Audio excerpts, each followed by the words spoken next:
मित्रों नमस्कार। अक्सर हम देखते हैं कि परिवारों में विवाद हो जाते हैं छोटी छोटी बातों पे।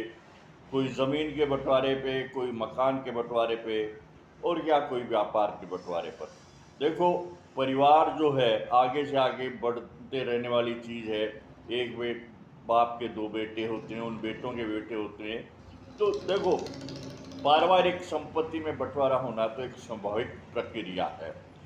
अब ये कभी भी आप ये सोचें कि बिल्कुल बराबर हो जाएगा, संभव नहीं हो पाता। बहुत बार ऐसी परिस्थितियां होती हैं कि चीज़ों की संख्या सम संख्या न हो करके और विषम संख्या होती है। ऐसी स्थिति में ये एक समस्या सामने आ जाती है कि इसका समान रूप से बंटवारा कैसे करें। तो ऐसे अवसर पर आप तीसरे पक्ष का थोड़ा सा सहयोग ले सकते हैं, जो कि इस संपत्ति से कोई संबंध नहीं रखता हो। तो वो व्यक्ति आपका एक समझौता कर सकता है, आपके एक बीच की बात रख सकता है जो मानी जा सकती है। अथवा कोई एक थोड़ा बहुत उस त्याग कर दे तो आप उस जो समस्या का उसका समाधान निकाल सकते हैं। यदि ये समस्याएं बढ़ती जाती हैं और ये समस्याएं अदालतों में चली जाती हैं तो पीढ़ियां बीत जाती हैं और फैसले नहीं हो पाते और समय निकल जाता है और चीज़ का उपभोग नहीं कर पाते।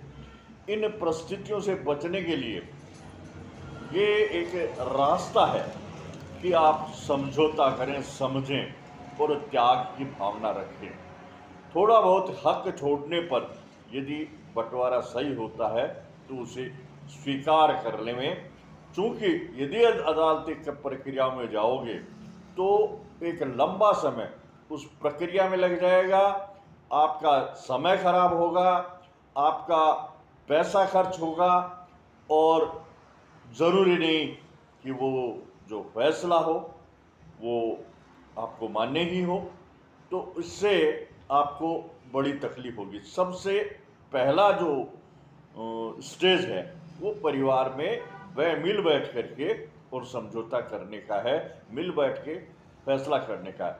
और आजकल तो अदालत में भी लोक अदालत के नाम से सबसे पहले मिल बैठ करके फैसला करने के लिए समझाइश की जा सकती है। दोनों पक्षों को समझाने की व्यवस्था की जाती है ताकि ज़्यादा लंबी प्रक्रिया नहीं चले और दोनों पक्ष आपस में सुलझ ले में, ताकि उस आधार पे फैसला दिया जा सके।